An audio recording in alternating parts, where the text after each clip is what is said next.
Shalom, berjumpa kembali dalam program pendalaman Alkitab melalui pelajaran Sekolah Sahabat bersama dengan kami, Cornelius Media. Saya percaya saudara dalam keadaan baik, dalam keadaan sehat dan diberkati oleh Tuhan. Dan siap menerima berkat ganda ketika telah mempelajari pelajaran Sekolah Sahabat ini dan menyaksikan diskusi pada kesempatan ini. Saya Pendeta Edward Taliwongso dan ditemani oleh hamba-hamba Tuhan, Pendeta Felix Gosal dan juga Pendeta Widodo Purwanto. Kita akan mempelajari pelajaran yang ketujuh dengan judul Kemenangan Kristus atas Kematian. Tetapi sebelum itu mari kita tunduk kepala dan kita berdoa meminta tuntunan Allah Roh Kudus. Bapa di sorga, terima kasih Tuhan untuk kasih setiamu. Terima kasih oleh karena Engkau Allah yang telah mati dan telah bangkit kembali. Dan saat ini kami rindu untuk mempelajari lebih dalam tentang manfaat kebangkitan ini bagi kami orang percaya. Kuasai hati dan pikiran kami ketika kami akan membedah dan kami akan masuk lebih dalam untuk tema yang sangat penting bagi iman Kristiani, yaitu kebangkitan Yesus Kristus. Kami mohon di dalam nama Yesus Tuhan dan Juru Selamat kami. Amin. Baiklah saudara-saudaraku, sebelum kita akan masuk mengangkat tema-tema penting dari pelajaran ini, kita akan menyoroti tiga hal, yaitu yang pertama dasar Alkitabiah, pelajaran ketujuh ini, lalu kemudian penjelasan singkat tentang judul, lalu kemudian cakupan dari pelajaran sepanjang minggu ini. Nah, yang pertama dasar Alkitabiah dari pelajaran yang ketujuh ini diambil dari Matius pasal 27 ayat 62 sampai 66. Di mana imam kepala dan Farisi menghadap Pilatus memohon untuk kubur Yesus dijaga agar murid-muridnya tidak mencuri mayat Yesus dan menyebarkan berita bahwa dia sudah bangkit. Di Yohanes 10 ayat 17 dan 18, Yesus mengatakan tentang pengorbanannya, bagaimana dia memberikan nyawanya dan dia mengambilnya kembali. Matius 27 ayat 51 sampai 53. Di sini ada fenomena yang menyertai peristiwa kebangkitan Kristus. Ada gempa bumi, bukit-bukit batu terbelah, dan kuburan-kuburan terbuka dan banyak orang kudus yang telah meninggal dibangkitkan. Lalu selanjutnya di Yohanes pasal 20 ayat 11 sampai 29. Yesus menampakkan diri setelah kebangkitannya kepada Maria, kemudian kepada murid-murid yang lain. Lalu kemudian tulisan Rasul Paulus dalam 1 Korintus 15 ayat 5 sampai 8. Paulus menekankan bukti empiris, pengalaman tentang kebangkitan Kristus, bahwa ia telah menampakkan diri kepada sejumlah besar orang termasuk kepada Paulus sendiri. Nah, selanjutnya kita akan melihat tentang pengertian judul Kemenangan Kristus atas Kematian. Apa pengertian judul ini? Bukankah kemenangan Kristus itu saat kebangkitan dan kemenangan setan pada saat kematian Kristus? Mengapa judulnya adalah kemenangan Kristus? Nah, kita mengetahui bahwa sebagaimana yang kita sudah pelajari pada minggu yang lalu, kematian itu adalah musuh umat manusia dan itu adalah hukuman yang adil atas dosa kita. Roma 6 ayat 23. Dan tingkat kematian itu selalu 100%. Tidak ada upaya, tidak ada teknologi medis, kekuatan atau kekayaan yang dapat lolos dari cengkeraman kematian. Tetapi Kristus bangkit dari kematian karena kematian tidak lagi dapat menahannya. Kisah Para Rasul 2 ayat 24. Kita juga tidak perlu lagi takut akan kematian karena Kristus telah menang atasnya.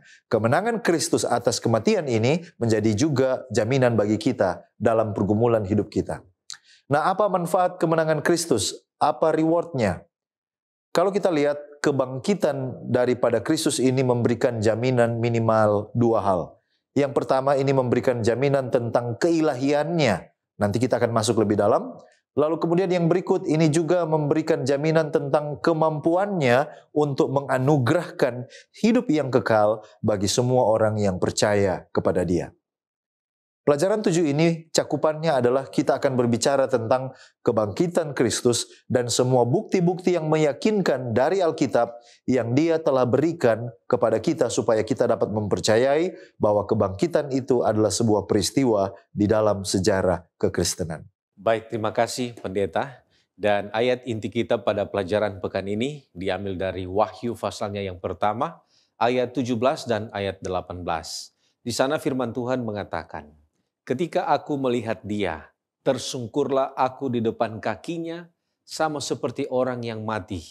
tetapi ia meletakkan tangan kanannya di atasku, lalu berkata, "Jangan takut, aku adalah yang awal dan yang akhir, dan yang hidup.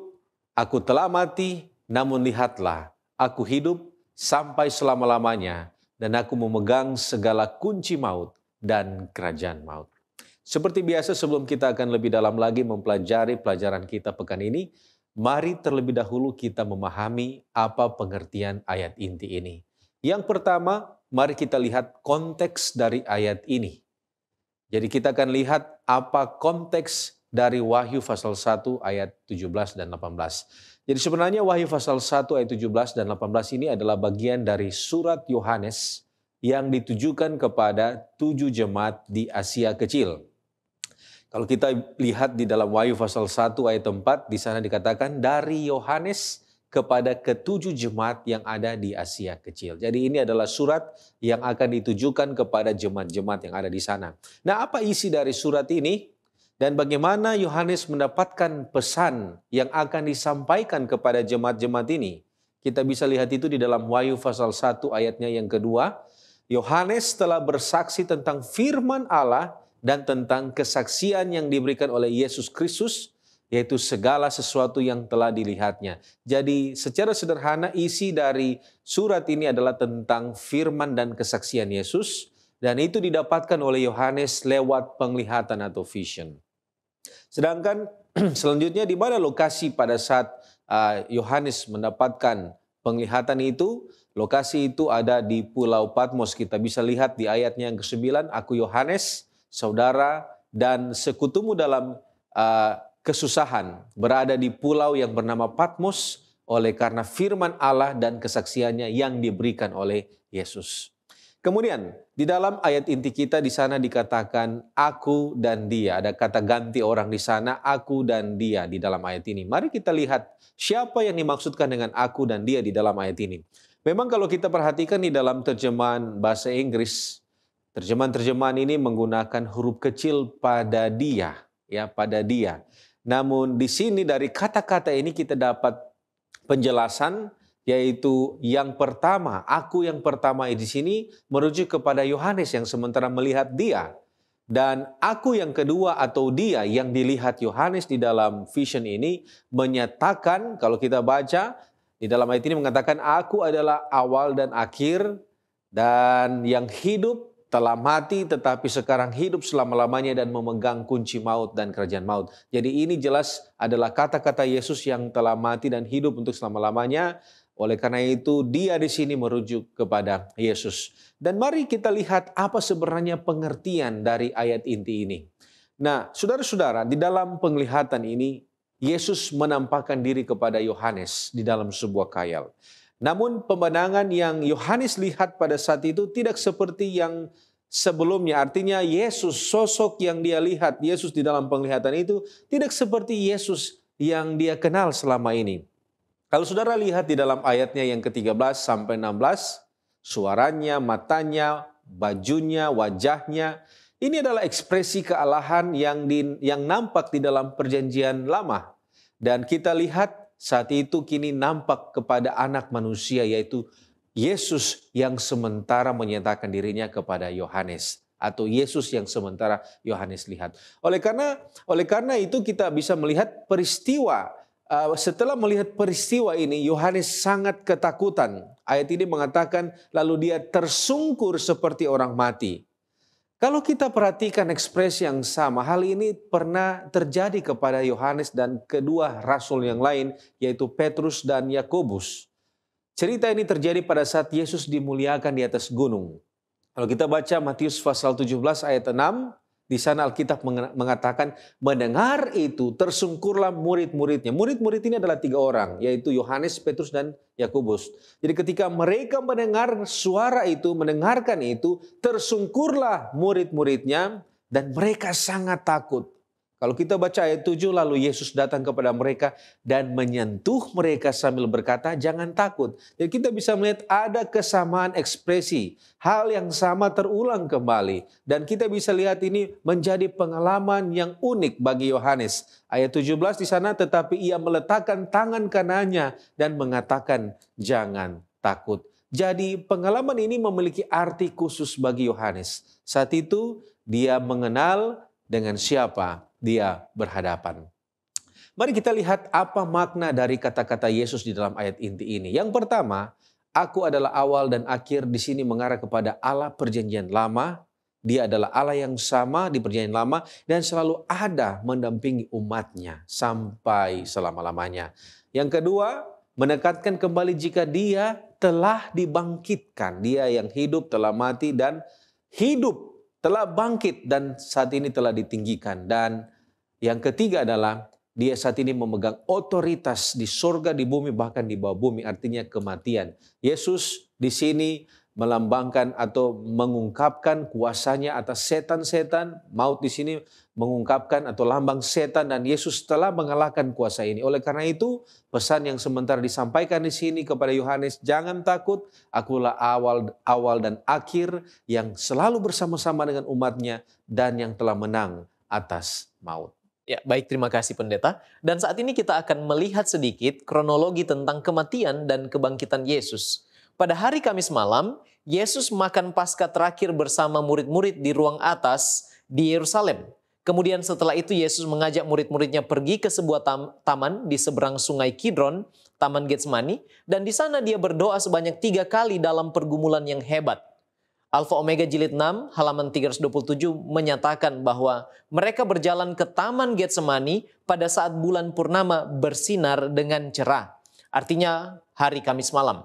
Lalu datanglah tentara Roma untuk menangkap Yesus. Yesus yang tidak melawan kemudian dengan dibelenggu dibawa kepada Hanas, mertua dari imam besar Kayafas. Kemudian Hanas mengirim Yesus terbelenggu juga kepada Kayafas untuk diadili di sidang Sanhedrin. Hal itu terjadi pada hari Jumat ketika hari masih gelap. Sebab saat itu jugalah Petrus sebelum ayam berkokok telah 3 kali menyangkal Yesus. Ini dilakukan untuk menghindari perlawanan dan kekacauan, sebab banyak yang bersimpati kepada Yesus pada waktu itu, sehingga dia diadili di sidang Sanhedrin pada waktu hari masih gelap. Dan setelah diadili oleh pemuka agama Yahudi, Yesus kemudian dibawa kepada Pilatus untuk dijatuhi hukuman yang legal. Hari Jumat pagi pukul 6, menurut Yohanes pasal 19 ayat 13 dan 14, Yesus berdiri di pengadilan Pilatus yang disebut Litostrotos atau Gabata dalam bahasa Ibrani. Dan setelah melakukan pemeriksaan kepada Yesus, Pilatus menyuruh mereka membawa Yesus kepada Herodes yang pada waktu itu juga ada di Yerusalem, Lukas pasal 23 ayat yang ke-7. Kemudian setelah menista dan mengolok Yesus, Herodes kemudian mengembalikan Yesus ke Pilatus. Pilatus pada akhirnya menyerahkan Yesus kepada orang banyak yang berteriak, salibkan dia, salibkan dia. Itulah sebabnya mereka kemudian membawa Yesus ke Kalvari, memikul sebuah salib yang berat, dan pada waktu itu dibantu oleh Simon orang Kirene, membantu Yesus pergi membawa salib itu ke Bukit Tengkorak atau Golgota. Markus pasal 15 ayat 25, pukul 9 Yesus disalibkan. Dia dihina, dicemooh, dan berada di antara 2 orang penjahat. Kemudian pukul 12, kegelapan menyelimuti bumi, dan pada akhirnya pukul 3 sore, Yesus mati. Sebelum matahari terbenam dan Sabat tiba, Yusuf Arimatea memohon izin untuk menurunkan tubuh Yesus dan kemudian dibaringkan di dalam kubur baru serta ditutupi dengan batu besar. Para pemuka agama dan imam meminta kepada Pilatus untuk mengutus pasukan untuk menjaga kubur Yesus. Jadi pada hari Sabat Yesus tetap berada di dalam kubur, dan setelah Sabat lewat, pagi-pagi benar pada hari pertama minggu itu Yesus tidak ditemukan terbaring di dalam kubur sebab dia telah bangkit. Itulah kronologi tentang kematian dan sampai kepada kebangkitan Yesus. Nah, Yesus mati kalau begitu pada hari Jumat. Dia berada dalam kubur pada hari Sabat dan bangkit pada hari Minggu. Apa sebenarnya makna hari-hari dalam peristiwa-peristiwa ini? Kenapa sepertinya hari Sabat para imam justru meminta orang untuk menjaga kubur? Justru mereka yang legalis terpaksa melanggar hukum Sabat. Mari kita lihat maknanya. Yesus adalah domba Paskah yang sesungguhnya, yang dalam ritual perjanjian lama disimbolkan dengan anak domba yang harus disembelih dan dikorbankan sebagai tebusan dosa. Yesus mati pada hari Jumat 14 Nisan Tepat pada hari di mana orang Yahudi merayakan Paskah, menggenapi Paskah yang sesungguhnya dan menunjukkan dialah sebenarnya domba Paskah yang disimbolkan di dalam perjanjian lama. Pada hari kematian Yesus terjadilah gempa bumi, kegelapan dan tirai di bait suci terbelah. Artinya dihentikannya pengorbanan hewan, sebab apa yang di zaman perjanjian lama disimbolkan dalam hewan telah bertemu dengan yang sesungguhnya. Kemudian Yesus berada di kubur pada hari Sabat. Ini memberi makna bahwa dia taat kepada hukum yang dia sendiri berikan kepada Musa di Sinai. Apa yang Yesus katakan dalam Matius 5 ayat 17 bahwa dia tidak datang untuk meniadakan hukum Taurat, benar dilakukan. Dengan mengatakan it is finished, sudah selesai pekerjaannya. Tangannya dilipat dengan damai dan ia pun beristirahat sepanjang jam-jam Sabat yang suci. Dialah yang beristirahat pada hari ketujuh penciptaan dan beristirahat juga pada hari ketujuh pada waktu dia berada di dalam kubur. Alfa Omega jilid 6 halaman 419. Sebaliknya orang Yahudi, para imam, pemuka agama justru yang legalis meniadakan Sabat atau melanggar kekudusannya, sebab pikiran mereka adalah pikiran yang berasal dari si jahat. Nah, sekarang kebangkitan Yesus pada hari pertama melambangkan kemenangan akan maut. Bangkit pada hari pertama minggu itu memiliki makna bahwa ada sebuah awal yang baru atau dimulainya perjanjian yang baru. Inilah boleh kita dapati tentang makna-makna hari di dalam peristiwa-peristiwa kematian sampai kebangkitan Yesus. Baik, terima kasih pendeta. Ada begitu banyak pertanyaan sehubungan dengan kebangkitan Kristus. Bagaimana cara Yesus bangkit? Bagaimana dia hidup kembali? Bagaimana cara Yesus keluar dari kain kafan? Bagaimana cara Yesus keluar dari kubur? Tetapi sayangnya informasi Alkitab sangat terbatas memberikan kepada kita penjelasan tentang bagaimana dia bangkit. Satu hal yang pasti bahwa dia dibangkitkan. Nah, kalau kita membaca informasi dari Roh Nubuat, contohnya yang saya ambil dari buku Early Writings halaman 182 alinea pertama atau dalam buku Spiritual Gifts volume 1 yang berbicara tentang the resurrection of Jesus atau kebangkitan Yesus. Di sana ada komentar dari Ellen White sehubungan dengan peristiwa yang terjadi pada waktu kebangkitan Yesus Kristus. Dikatakan seperti ini. Teror menguasai penjaga Romawi, di mana sekarang kekuatan mereka untuk menjaga tubuh Yesus. Mereka tidak memikirkan tugas mereka atau tentang para murid yang mencuri dia. Saat cahaya para malaikat bersinar lebih terang dari matahari, penjaga Romawi itu jatuh seperti orang mati ke tanah. Lalu kita lihat apa komentar selanjutnya.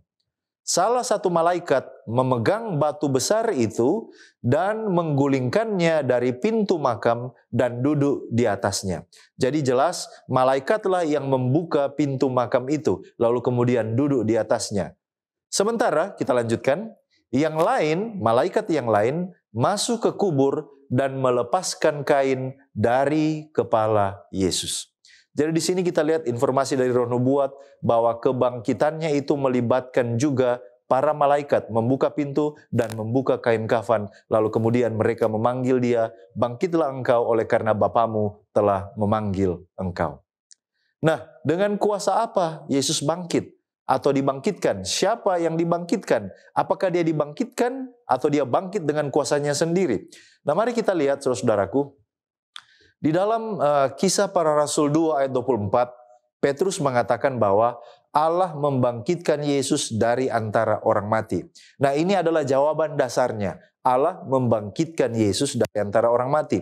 Nah, Tuhan membangkitkan Yesus, saat kita membaca lebih banyak dari kitab suci, maka jawaban dasar ini menjadi lebih bernuansa. Saya berikan beberapa contoh.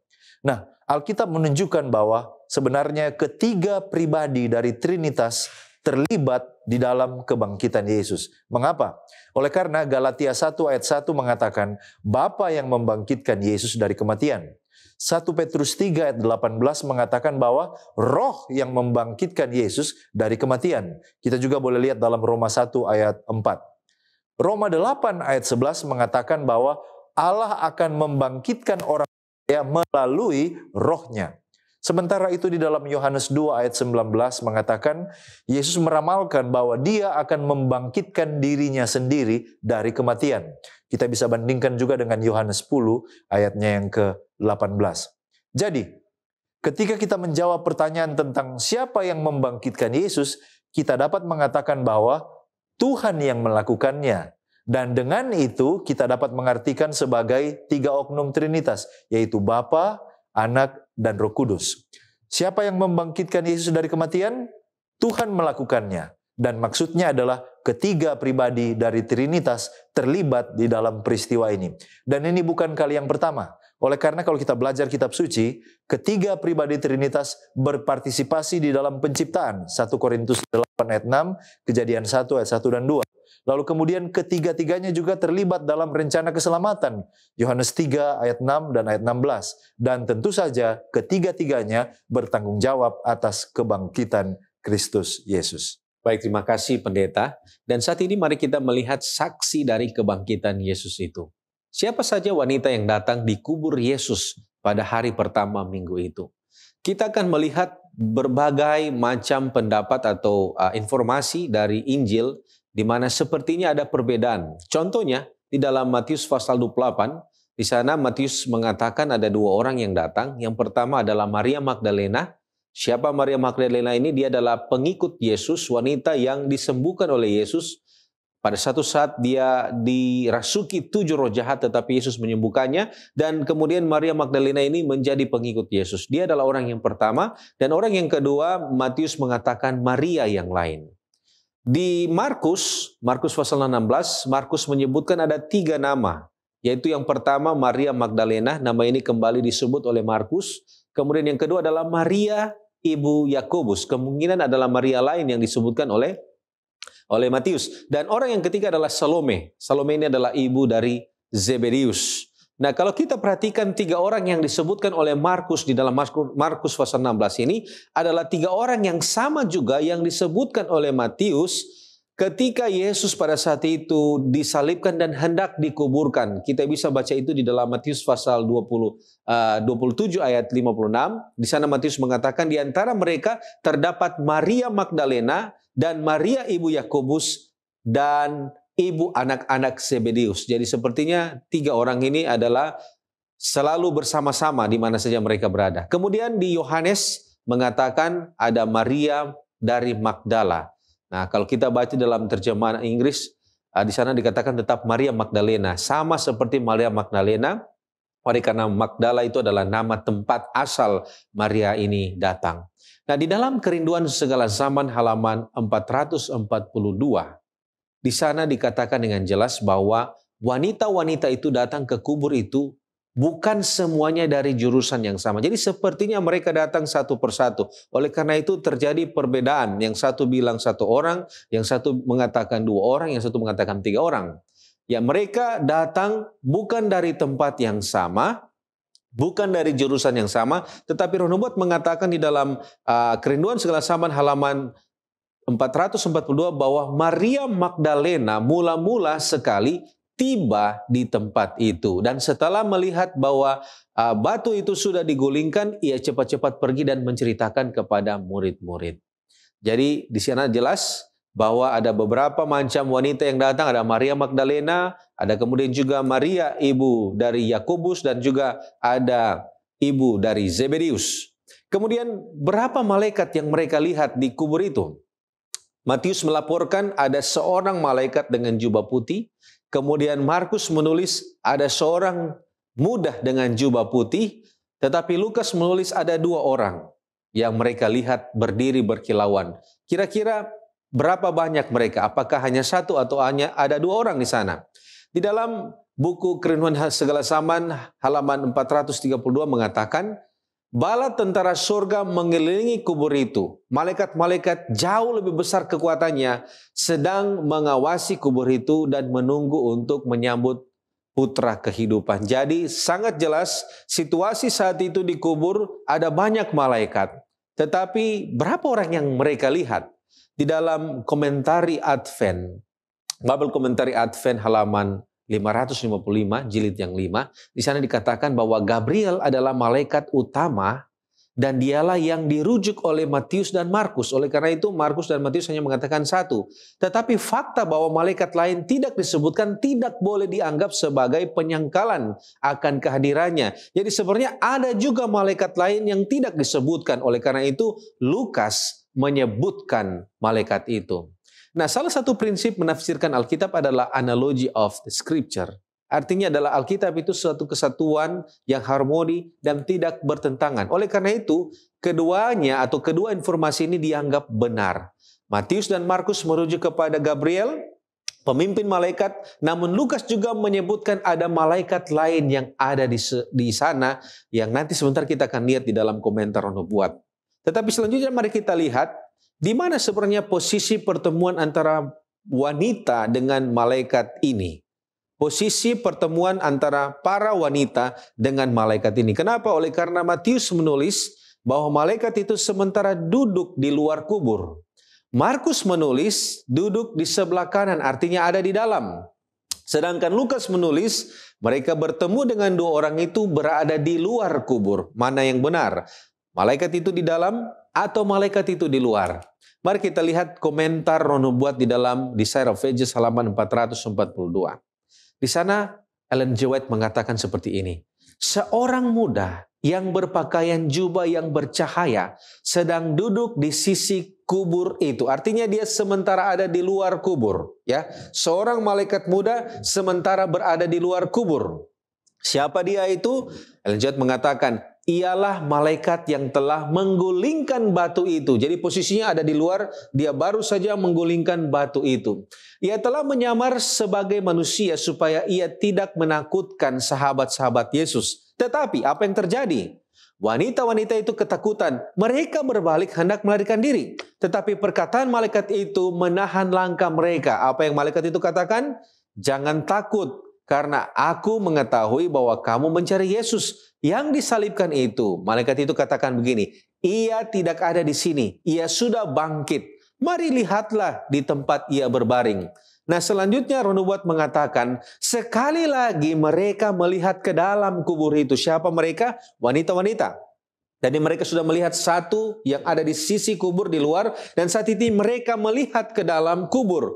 Dan sekali lagi mereka mendengarkan kabar yang ajaib itu. Malaikat lain, ya disebutkan di sana, ada malaikat lain dalam rupa manusia ada di situ, dan ia berkata, mengapa kamu mencari dia yang hidup di antara orang mati? Ia tidak ada di sini, ia telah dibangkitkan. Jadi jelas, ada menurut komentar Roh Nubuat ada dua malaikat yang mereka lihat, yang satu di sisi luar dan yang satu ada di dalam. Jadi kedua-duanya adalah benar. Di sini jelas ada dua malaikat, yang satu berdiri di luar dan yang satu berdiri di dalam. Baik, terima kasih pendeta. Dan saat ini kita bertanya, siapa yang pertama bertemu dengan Yesus sesudah Yesus bangkit? Di dalam Alkitab dikatakan bahwa Maria Magdalena adalah saksi pertama kebangkitan Yesus. Yohanes pasal yang ke-20 ayat 11-18. Kemudian setelah Maria, ada dua orang murid yang sedang dalam perjalanan ke Emmaus bertemu dengan Yesus. Lukas pasal 24 ayat 13-34. Dan kemudian Markus 16 ayat 14 katakan, Yesus menampakkan diri kemudian kepada ke-11 murid. Nah, Maria Magdalena dan dua orang murid dalam perjalanan ke Emmaus sangat terpukul akan kematian Yesus. Mereka begitu kehilangan harapan, kehilangan arah hidup mereka. Yesus kemudian menampakkan diri kepada mereka untuk mengajar mereka, khususnya dua orang murid yang dalam perjalanan ke Emmaus, untuk mengerti akan kesaksian tentang Dia oleh upacara bayangan dan nubuatan-nubuatan perjanjian lama. Sebab di atas inilah iman mereka harus didirikan. Sebab mereka merasa kematian Yesus sebagai suatu hal yang membinasakan segala harapan mereka. Nah sekarang ia menunjukkan dari nabi-nabi bahwa inilah bukti yang paling kuat untuk iman mereka. Dengan mengajar murid-murid ini, Nyonya White katakan, Yesus menunjukkan pentingnya perjanjian lama sebagai saksi bagi tugas dan misi Yesus di dunia ini. Alfa Omega jilid 6 halaman 450. Nah sekarang bagaimanakah sifat kebangkitan Yesus? Bagaimanakah caranya dan wujud Yesus ketika bertemu dengan murid-murid sesudah kebangkitannya? Apakah dia melayang-layang? Mari kita lihat apa yang Alkitab katakan. Markus pasal yang ke-16 ayat yang ke-12. Sesudah itu ia menampakkan diri dalam rupa yang lain kepada dua orang mereka ketika keduanya dalam perjalanan keluar kota. Kemudian Yohanes pasal yang ke-20 ayat 19 dan 20, Yesus tiba-tiba berada di tengah-tengah mereka pada waktu mereka berkumpul di sebuah ruangan, padahal pintu-pintu terkunci. Ada dua kemungkinan tentang wujud di mana Yesus menampakkan diri kepada murid-muridnya. Di dalam Seventh Day Adventist Bible Commentary volume 5 halaman 659. Yang pertama kemungkinan tubuh yang berbeda dengan sebelum dia bangkit. Atau yang kedua, Yesus masih belum bisa dikenali oleh para murid-muridnya pada waktu itu. Nah sekarang mari kita lihat ada dua fakta tentang wujud kebangkitan Yesus. Dua fakta itu adalah Yesus bangkit dengan kemuliaan. Sebab dikatakan di dalam Alfa Omega jilid 6 halaman 433 dan 434, mereka melihat Yesus keluar dari kubur. Siapa mereka ini? Mereka adalah penjaga-penjaga yang disuruh untuk menjaga kubur Yesus. Ketika ia keluar dalam kebesaran dan kemuliaan itu, mereka melihat dia. Kristus keluar dari kubur dalam keadaan yang dipermuliakan, dan itu membuat mereka pingsan. Artinya, Yesus keluar di dalam kebesaran dan kemuliaannya. Namun kemudian, fakta yang berikutnya adalah, kebangkitan Yesus itu adalah kebangkitan tubuh. Mari kita baca di dalam Lukas pasal yang ke-24 ayat 39 dan 40. Di sana dikatakan demikian.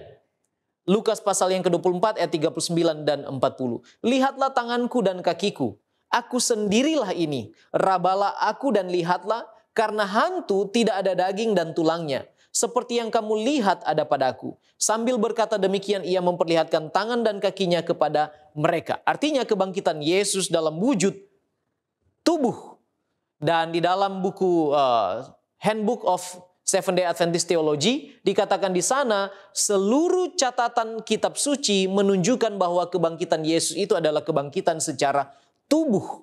Sebab di sana dikatakan dia bisa diraba, di sana dia makan bersama-sama dengan mereka, dan dia bercakap-cakap dengan mereka di dalam Yohanes pasal yang ke-20. Artinya kita melihat Yesus bangkit dalam kemuliaan dan kebesarannya, dan itu bisa diraba, bisa bercerita dengan dia, dan kemudian mereka makan bersama-sama. Dia bangkit secara tubuh.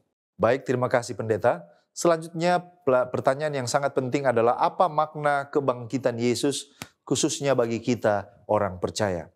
Saat ini saya mau bagikan ada 10 makna kebangkitan Yesus bagi setiap orang percaya. Tetapi oleh karena waktu saya tidak akan membaca ayatnya satu demi satu, tapi saya akan memberikan referensi supaya saudara bisa pelajari di rumah.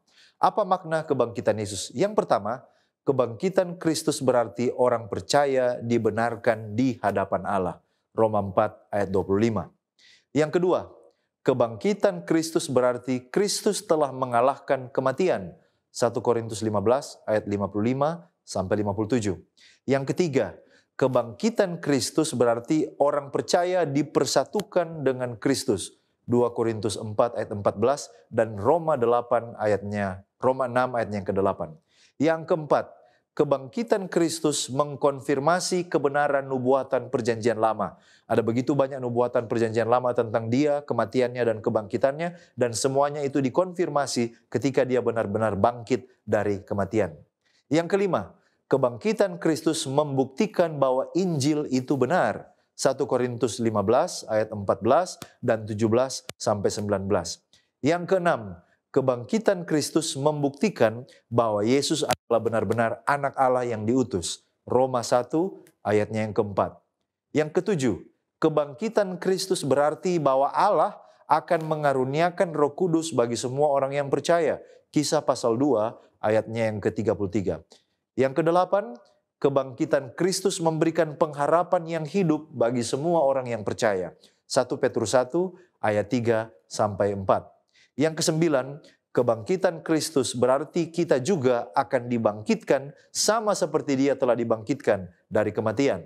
1 Korintus 15 ayat 42 sampai 44. Dan yang paling terakhir yang ke-10, kebangkitan Kristus berarti Allah akan menghakimi dunia ini di dalam kebenaran. Kisah 17 ayat 30 sampai 31. Melihat 10 hal ini, itulah sebabnya tidak heran mengapa Rasul Paulus mengatakan sekiranya Kristus tidak dibangkitkan, maka sia-sia iman kita. Itu sebabnya mengapa kebangkitan Kristus menjadi pusat dasar kekuatan teologi iman Kristiani. Baik, Selanjutnya mari kita lihat apa yang Yesus lakukan setelah dia bangkit. Ada 40 hari sebelum kenaikan ke surga, dan apa saja yang Yesus lakukan pada rentan waktu ini.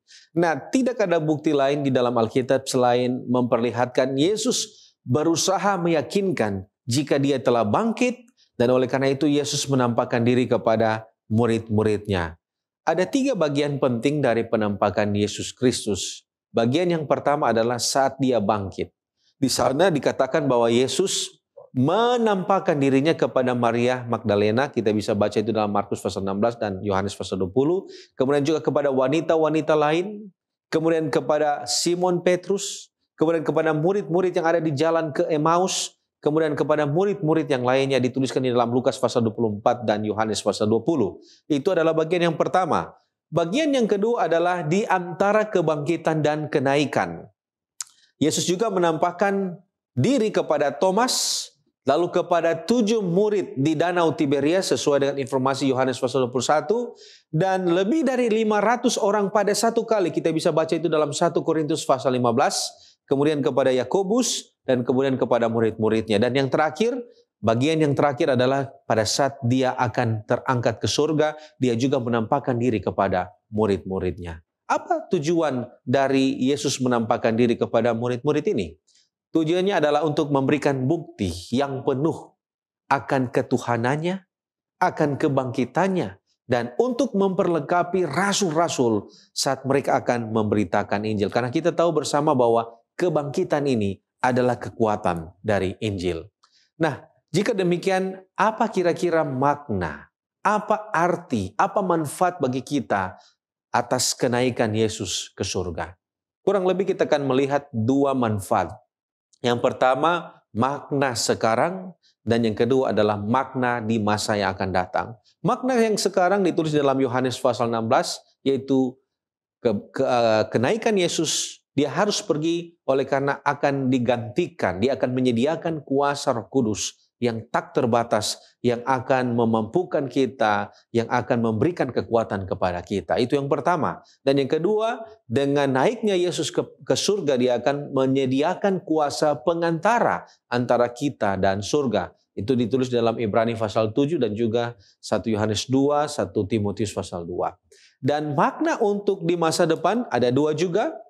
Yang pertama kita bisa baca dalam 2 Timotius 2 ayat 8, Yesus akan datang kembali. Artinya pada saat dia terangkat ke surga, itu artinya dia akan datang kembali dengan cara yang sama untuk menjemput kita semua.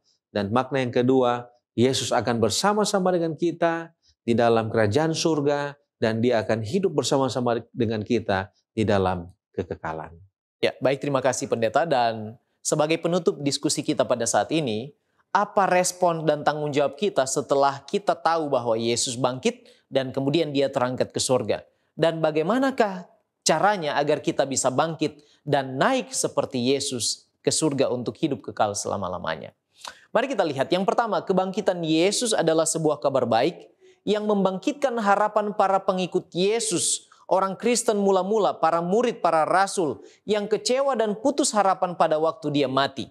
Jadi, kalau demikian, ini juga harus kita responi dengan penuh sukacita. Kabar baik ini juga adalah bagi kita, bagi saya dan saudara-saudara sekalian.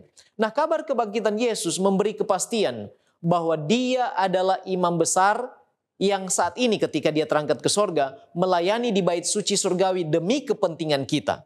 Artinya, kita memiliki kepastian bahwa melalui perantaran Yesus di surga, sesudah dia terangkat ke sorga, kita pun akan boleh menggunakan jasa-jasanya di hadapan tahta kemuliaan Bapa. Nah, kenyataan bahwa dia hidup memberi kepastian bahwa dia akan datang kembali sesuai dengan janjinya di dalam Yohanes pasal 14 ayat 1 sampai dengan ayat yang ketiga. Sehingga dengan demikian, kalau dia akan datang kembali, dan Alkitab katakan dia akan datang kembali pada hari yang tidak diduga-duga, kita harus setia kalau demikian. Kita harus setia sampai akhir supaya kita boleh dibangkitkan, dan pada akhirnya menurut 1 Tesalonika pasal 4 kita akan diangkat bersama-sama di dalam kemuliaannya. Dan mari kita lihat apa yang harus kita lakukan sih sebenarnya untuk kita boleh dibangkitkan bersama-sama dengan Yesus. Roma pasal 6 ayat 3-8, saya ringkaskan sedikit tentang ayat-ayat ini, bahwa ketika kita bersekutu dengan Yesus di dalam kematiannya, maka kita juga akan dibangkitkan oleh Yesus. Sebab sama seperti dia bangkit, demikian pula para pengikutnya akan bangkit. Roma pasal yang ke-6 ayat yang ketiga. Atau tidak tahukah kamu bahwa kita semua yang telah dibaptis dalam Kristus, telah dibaptis dalam kematiannya, dengan demikian kita telah dikuburkan bersama-sama dengan dia oleh baptisan dalam kematian, supaya sama seperti Kristus telah dibangkitkan dari antara orang mati oleh kemuliaan Bapa, demikian juga kita akan hidup dalam hidup yang baru. Mari kita berserah kepada Yesus, mematikan kuasa dosa di dalam kehidupan kita, maka kita yang mati di dalam Tuhan, mati di dalam kehidupan lama kita, akan bangkit pada hari Maranatha tiba nanti dan terangkat ke surga dalam kemuliaan Bapa. Mari kita terus berdoa supaya Roh Kudus menolong kita. Kita tunduk kepala dan berdoa. Bapa di sorga, terima kasih kesempatan Engkau berikan kepada kami untuk belajar bersama. Tuhan, kami bersyukur Engkau adalah Allah yang hidup. Engkau bangkit terangkat ke surga untuk menjadi Tuhan dan Juru Selamat kami. Dan kami bersyukur Tuhan, melalui jasa darah-Mu, oleh kematian dan kebangkitan-Mu, kami boleh mendapatkan jaminan kemenangan. Tuhan, bantu kami selama kami diizinkan hidup di dunia ini untuk tetap setia, untuk kami boleh hidup di dalam Kristus, supaya pada akhirnya kami akan terangkat di dalam kerajaan surga, dimuliakan untuk hidup kekal selama-lamanya. Inilah doa kami Tuhan, berkati kami semua. Di dalam nama Yesus kami sudah berdoa. Haleluya. Amin.